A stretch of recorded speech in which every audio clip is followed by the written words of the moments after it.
नमस्कार, मैं हूं सिमरनजीत सिंह और आप सभी का एक बार फिर से स्वागत है मार्केट मसाला में। तो ये हफ्ता पूरा पावर पैक रहा। तो ये हफ्ता भले ही छोटा रहा लेकिन रोमांच से भरा रहा। कैसे? क्योंकि दिवाली वाले दिन उस दिन मार्केट खुली थी, भले ही देश भर में दिवाली मनाई गई लेकिन बाजार उस दिन खुले थे और बाजार में अच्छी खासी परफॉर्मेंस भी देखने को मिली। मुहूर्त ट्रेडिंग पर अच्छी बात यह है कि लगातार 8वां साल था जब बाजार हरे निशान के साथ बंद होता हुआ नजर आया इस बार। और कल की बात करें तो कल मार्केट खुले दिवाली के बाद, मुहूर्त ट्रेडिंग के बाद 23 अक्टूबर को मार्केट खुले और 23 अक्टूबर को भी शुरुआती कारोबार में तो शानदार तेजी रही सर, लेकिन फिर बाजार बंद होते होते ऐसा क्या हो गया कि सब कुछ ऐसा लगा कि सबने बेच ही दिया बस। नमस्कार, बहुत बहुत स्वागत है आपका मार्केट मसाला में। मैं हूं आपके साथ संदीप ग्रोवर।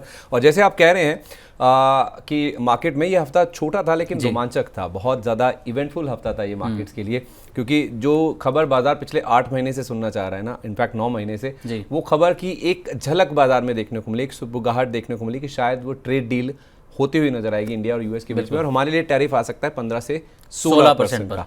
वही वो जो 23 तारीख की आप बात करें ना, उसका जो इम्पैक्ट है ना, हमने उसी दिन देखा जिस दिन पहली बार ऐसा हुआ इस साल में निफ्टी 26,000 के ऊपर खुला, सस्टेन नहीं हुआ। लेकिन सर हाँ, मैं यही बात करने वाला था कि निफ्टी खुला 26,000 के ऊपर, अच्छी खासी तेजी देखने को मिली, लेकिन फिर जब क्लोजिंग होने पे आया तो वो 26,000 से फिर नीचे आया। तो क्या रीजन है कि सस्टेन 26,000 से ऊपर नहीं हो पा रहा? 26 आज भी अगर हम आज की भी अगर बात कर लें तो आज भी बाजार में अच्छा खासा प्रेशर देखने को मिल रहा है। सारे इंडेक्सेस अगर हम देख लें तो वो लाल निशान के साथ ही बंद होते हुए नजर आए। 26,100 हमने पार किया था, 26,277 पर हमारा ऑल टाइम हाई है। तो एक बड़ा रेजिस्टेंस है, एक बड़ा साइकोलॉजिकल लेवल है जिसको पार करने में थोड़ा समय लग सकता है और लगना भी चाहिए, ऐसी कोई दिक्कत वाली बात नहीं है। थोड़ा कंसोलिडेशन हो भी जाए ऐसा एक्सपर्ट्स मान के चल रहे हैं। तो ये हफ्ता भले ही हमने कुछ इंपॉर्टेंट लेवल्स को पार किए, नए नए 52 वीक हाईस टच किए, बैंक निफ्टी ने नया रिकॉर्ड हाई भी टच किया, लेकिन हायर लेवल से प्रॉफिट बुकिंग साफ तौर पर दिख रही है। 2 दिन में आप देखेंगे, जो लास्ट के 2 दिन थे, गुरुवार और शुक्रवार को, दोनों दिन हायर लेवल से बैंक निफ्टी में 500 अंकों की हमने प्रॉफिट बुकिंग आती हुई दिखी। तो बाजार में जरूर थोड़ा सा हम देख रहे हैं कि जो इतना स्मार्ट रहना पाया ना, वो जो मैं 15-16% टैरिफ लगने की जो बात वाली खबर थी, उसके दम पर जो बाजार में एक्शन बना ना, थोड़ी सी मुनाफा वसूली हाई लेवल से जरूर मार्केट में देखने को मिली। और ये तब तक कोई दिक्कत नहीं है जब तक नीचे में 25,700 निफ्टी के ऊपर इंटैक्ट है, 56,500 बैंक निफ्टी पर इंटैक्ट है, ऐसा एक्सपर्ट्स मान के चल रहे हैं। तो कोई दिक्कत की बात नहीं, थोड़ी मुनाफा वसूली होनी भी चाहिए। तो खबर बड़ी थी, उसके बाद गैप अप, एक बड़ा मूव मार्केट में देखने को मिला।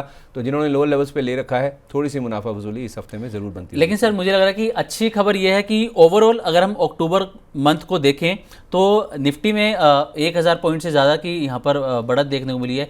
तो ओवरऑल तो ये महीना अच्छा ही रहा है। अगर सेल्स के हिसाब से भी बात करें, हम दिवाली सेल्स के भी जो नंबर आए, 6 लाख करोड़ रुपए से ज़्यादा की सेल्स हुई हैं। ये कैट के जो नंबर हैं, उन्होंने ये आंकड़ा जारी किया।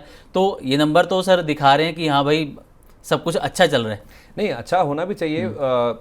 जो 15 दिन का आपको बीच में श्राद्ध वाला टाइम था, वो एक तो आप ऑलमोस्ट खरीदारी रुक जाती है, और फिर बाद में आपको जीएसटी कट भी दिख गया कि मैं अभी क्यों लूँ, फिर 22 तारीख से ही लूँगा। तो नवरात्रि से लेकर दिवाली का जो पीरियड है, एक पेंट अप डिमांड भी थी जो कि बाजार में रुकी हुई थी, वो पेंट अप डिमांड भी आई, और फिर किसी को डिस्काउंट मिला या फिर ऑफर मिला, उसने उसको भुनाने की भी कोशिश करी। बिल्कुल। तो पैसे की कमी नहीं है इंडियन मार्केट्स में, ऐसी बात नहीं है, लिक्विडिटी भरपूर है, लोगों के पास भी पैसा है। लोगों को अगर डिस्काउंट मिले, इंडियन कस्टमर बहुत स्मार्ट है, बहुत प्राइस सेंसिटिव है, तो अगर किसी को मौका मिलेगा तो गाड़ियां भी खरीदी लोगों ने, और भी चीज़ें खरीदी, जहाँ जहाँ डिस्काउंट मिला उसको भुनाने की कोशिश करी।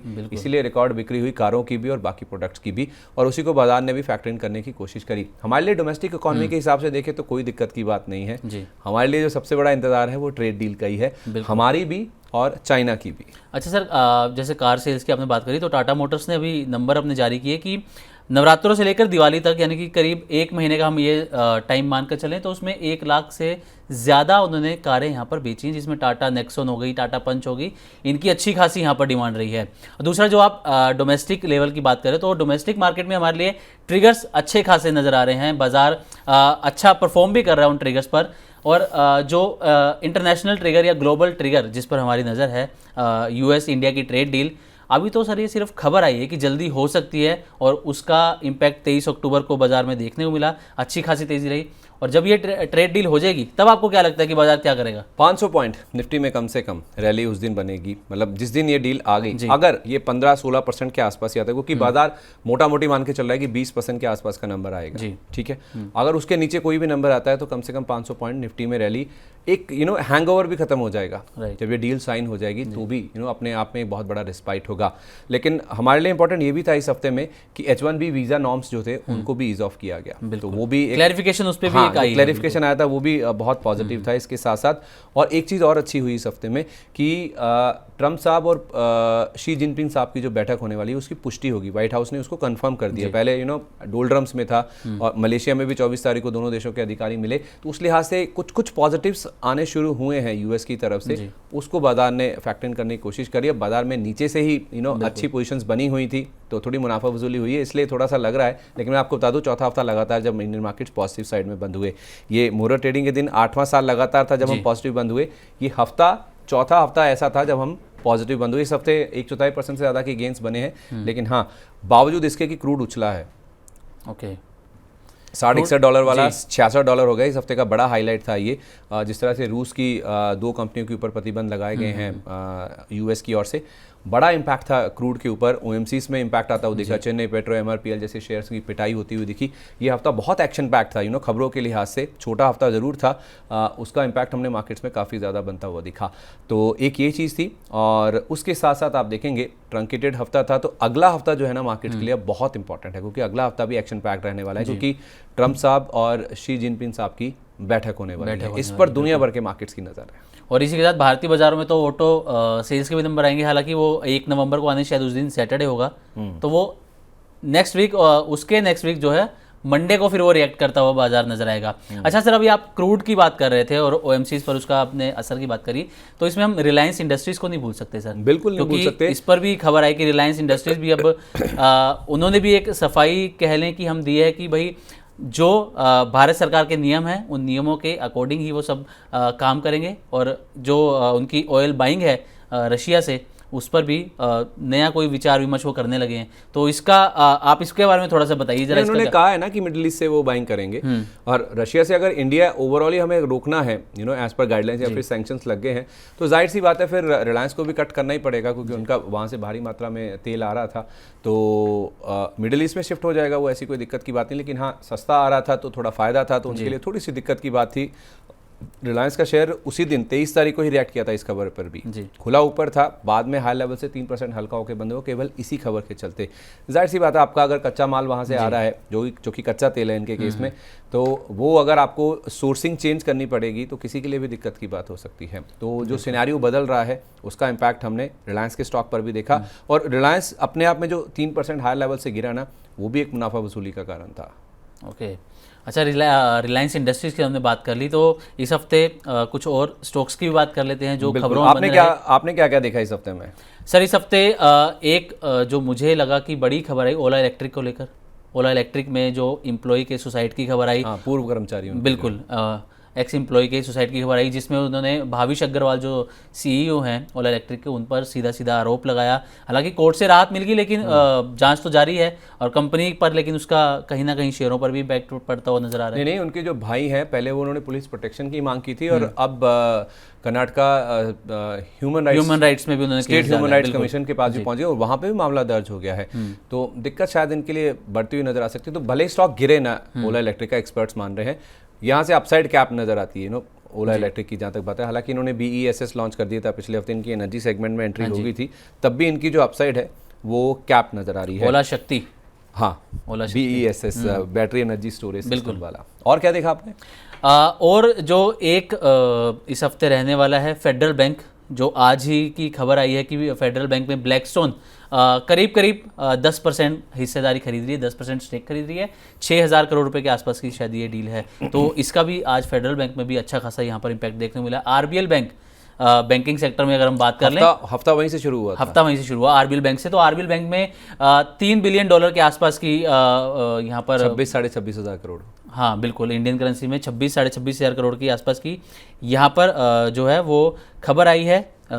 एमिरेट्स NBD जो इसमें खरीदी है हिस्सेदारी, तो एक ये बड़ी रहा। और इसके अलावा अगर हम बात करें तो वोडाफोन आइडिया चर्चा में है, क्योंकि हालांकि वोडाफोन आइडिया हमेशा ही चर्चा में रहता है। नहीं, वो तो वॉल्यूम इतने ज़्यादा होते हैं कि वो मतलब कभी भी खबरों में सुर्खियों में रहता ही है। लेकिन हाँ, अब 27 तारीख को अगर इनकी बोर्ड बैठक कह रहा हूँ, सुप्रीम कोर्ट में सुनवाई होने वाली है, तो जाहिर सी बात है उस सुनवाई से पहले स्टॉक में कुछ बाइंग इंटरेस्ट जरूर बनता है। बिल्कुल। तो ये स्टॉक 9.5 के ऊपर लगातार सस्टेन करने की कोशिश कर रहा है, और एक्सपर्ट्स जिनसे हमारी बातचीत हुई वो कह रहे हैं कि 10.5, 12, 13 तक भी ये स्टॉक जा सकता है। तो नई खरीदारी की राय नहीं दे रहे हैं एक्सपर्ट, लेकिन वो कह रहे हैं कि जिनके पास है वो जरूर बने रहे, इसी उम्मीद में कि कुछ राहत इनके लिए सुप्रीम कोर्ट और देखना ये होगा कि क्योंकि सरकार पिछली 3-4 डेट्स तो हम अगर देखें सुनवाई वो टलती जा रही है 3-4। पहले 19 सितंबर, 26 सितंबर, फिर आई थिंक 6 अक्टूबर को सुनवाई, वो भी टल गई। 13 या 14 अक्टूबर को भी सुनवाई थी, वो भी टल गई। 13 से 27, 13 से सीधे 27। अब 27 को देखना होगा। सरकार बेसिकली, सुप्रीम कोर्ट ये चाहता है कि सरकार अपना रुख, क्योंकि वो कंपनी को तो जरूरत है ही है कि उसकी कोई मदद करने के लिए आगे आए। अब सरकार का रुख जो है वो सुप्रीम कोर्ट जानना चाह रही है। अब सुप्रीम कोर्ट सरकार क्या कहती है इस पर नज़र है, और मंडे को सुनवाई होनी है, तो इसलिए मंडे को स्टॉक तो ये लाइमलाइट में रहने ही वाला है। इसके अलावा इन्फोसिस को लेकर सर खबर बायबैक की, 18,000 करोड़ का बायबैक। और एक अच्छी बात इसमें हम कह सकते हैं कि जो प्रमोटर्स हैं वो इस बायबैक में हिस्सा नहीं ले रहे। बिल्कुल, ये बहुत बड़ी राहत है शेयर होल्डर्स के लिए, जिनका एक्सेप्टेंस रेशियो इंप्रूव होता हुआ दिखेगा। पहले ऐसा माना जा रहा था कि अगर सारे ही लोग पार्टिसिपेट करते हैं ना, तो 42 शेयर अगर आप खरीदते हैं तो आपका एक शेयर टेंडर होगा, मतलब एक्सेप्ट होगा जब आप शेयर टेंडर करेंगे। तो अब प्रमोटर्स के बाद मैंने नंबर्स तो वर्कआउट नहीं किए हैं, लेकिन हाँ जाहिर सी बात है कि इनका जो एक्सेप्टेंस रेशो है लोगों का वो इंप्रूव होता हुआ नजर आएगा। प्लस वो जो H1B वीज़ा वाली जो खबर थी वो भी इनके लिए राहत की बात है।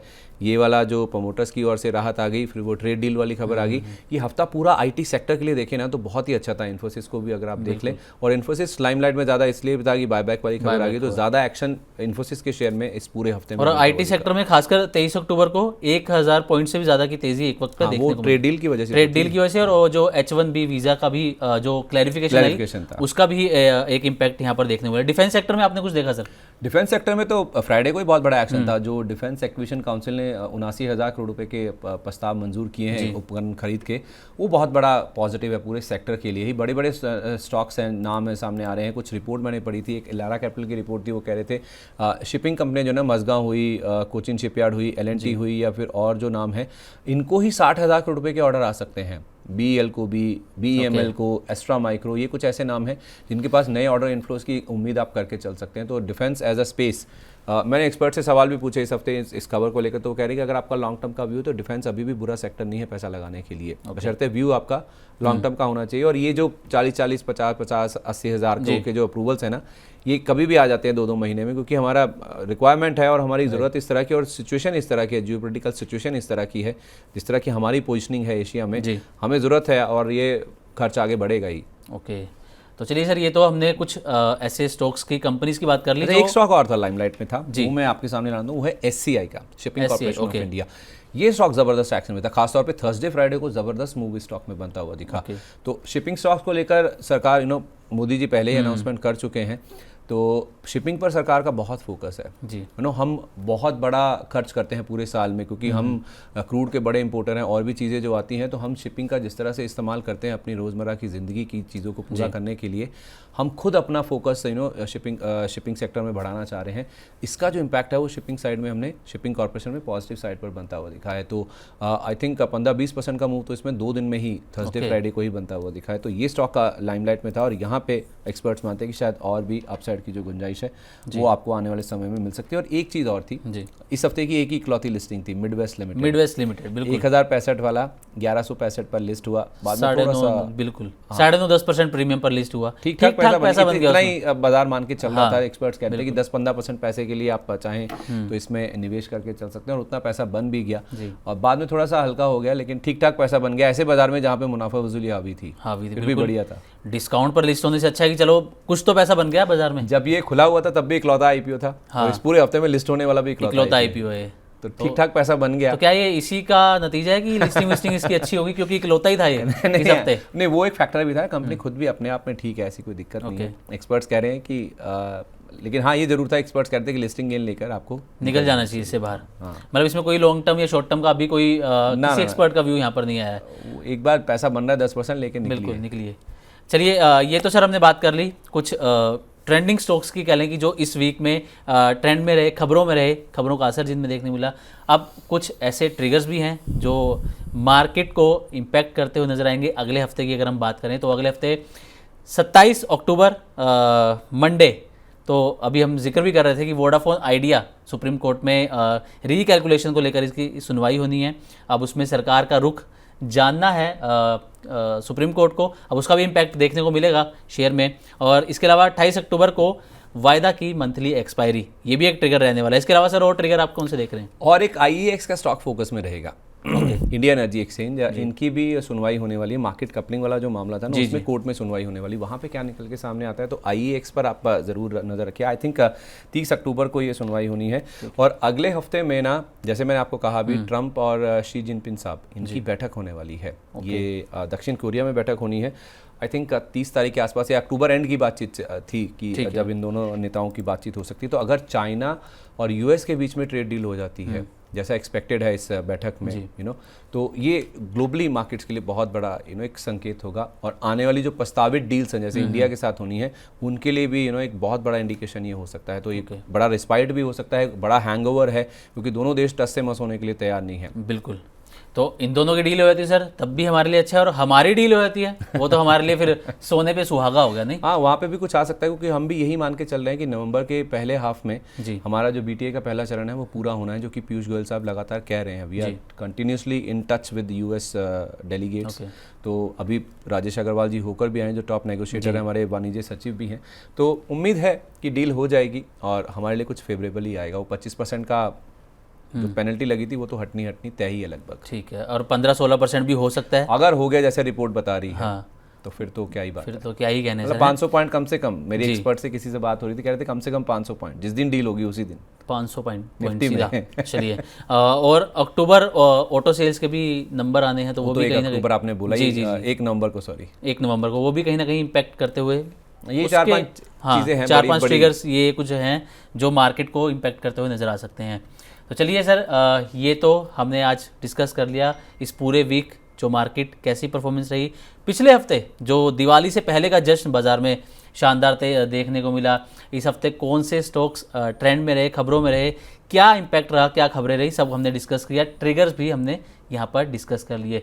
कुछ छूट तो नहीं रहा सर अब इस हफ्ते हमारे से? नहीं, सोना चांदी था जिसका लोगों ने साथ थोड़ा थोड़ा छोड़ना शुरू किया है। बिल्कुल, जैसा हमने मतलब हाँ, सिल्वर दिवाली तक या दिवाली से पहले एकदम दिवाली के नेक्स्ट डे से ही मतलब मुनाफा वसूली, जैसे दिवाली का इंतजार था, हाँ, भारी मुनाफा वसूली वहां पर देखने को मिली, सोने में भी और चांदी में भी। बाद में थोड़ा थोड़ा लो लेवल से बाइंग इंटरेस्ट भी बना। और जितना तेजी से सर चांदी चढ़ी थी, उससे ज़्यादा तेजी से उसके प्राइजेस नीचे आते हुए नजर आए हैं। ऑब्वियसली होना भी था ना, क्योंकि जितनी आपको फिजिकल मार्केट में अवेलेबिलिटी है, उससे ज़्यादा तो आपके सौदे खड़े हो चुके थे। बिल्कुल। तो आई थिंक इंडिया की जो सबसे बड़ी सिल्वर रिफाइनरी, वो पहली बार ऐसा हुआ कई सालों के बाद, उनके जो सिल्वर की मतलब वो उनके पास आपूर्ति नहीं थी, सप्लाई नहीं थी। तो जाहिर सी बात है कि पोजीशन बहुत ज़्यादा बन चुकी थी, हाइप बहुत ज़्यादा हो चुका था, तो कीमतों में करेक्शन तो होना ही था। एक्सचेंजेस, कई सारे फंड हाउसेस ऑलरेडी सिल्वर में जो ETFs में नए फ्लोज लेना बंद कर ही चुके थे। MCX ने मार्जिन बढ़ा ही दिए थे। तो इससे अपने आप में इंडिकेशन मिल ही रहा था कि कुछ कभी ना कभी तो ये चीज़ होनी है कि आपको करेक्शन देखने को मिलेगा ही, और वो हुआ भी, वो स्वाभाविक भी था।